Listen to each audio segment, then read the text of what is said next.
ketiga adalah apa? Kita harus menolak untuk apa? Menggosipkan. Ini susah.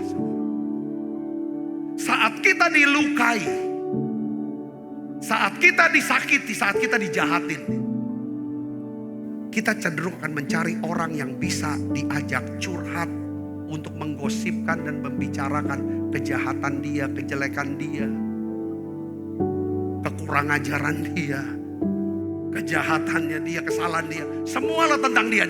Kita akan cari orang yang enak nih diajak ngobrol. Untuk Amsal 17 ayat 9. Siapa menutupi pelanggaran, mengejar kasih. Menutupi itu udahlah, mengabaikanlah pengarang. Gak usah dipikirin cepat. Gak usah dimasukin pikiran hati. Tetapi baca keras, siapa yang membangkit-bangkitkan perkara, maksudnya menggosipkan, cerita terus kemana-mana, betapa jahatnya dia, betapa salahnya dia gak tahu diri, gak tahu malu, gak tahu semua terus, saudaraku, itu namanya menceraikan sahabat karib. Hubungan kita bisa berjarak kalau tiap hari kita gosip. Gosipin tentang orang itu.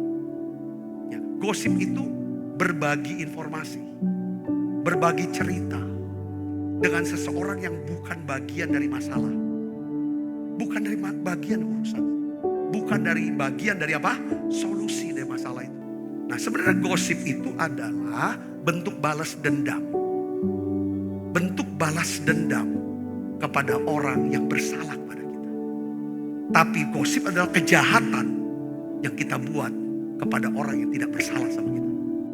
Kan, betul gak? Karena gosip itu bicara tentang apa? Kejelekan, kejahatan, kelemahan orang lain. Yang kepada kita atau tidak kepada kita. Saudaraku Yesus Kristus. Nah, oleh karena itu gosip ini sangat merusak. Gosip ini merusak gereja.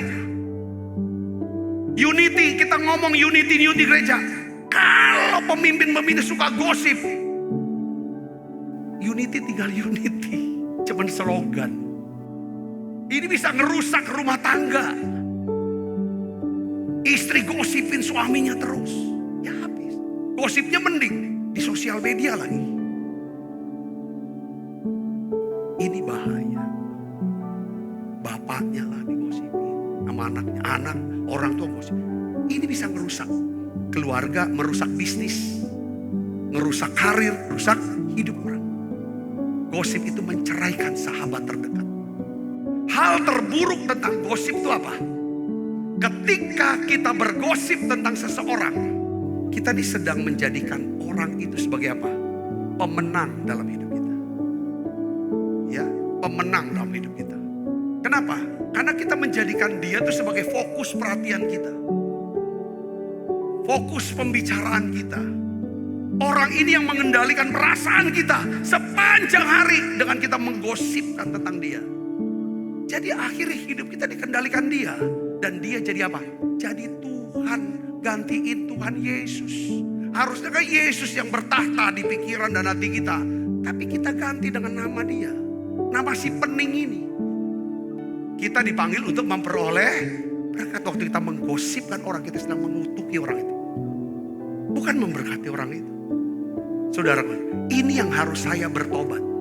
Dari gosip, dari menolak mengampuni dengan cepat. Saya harus bertobat untuk tidak tersinggung, tidak marah dan benci kepada orang-orang pening. Katakan amin. Saya harus bertobat. Saudara harus bertobat.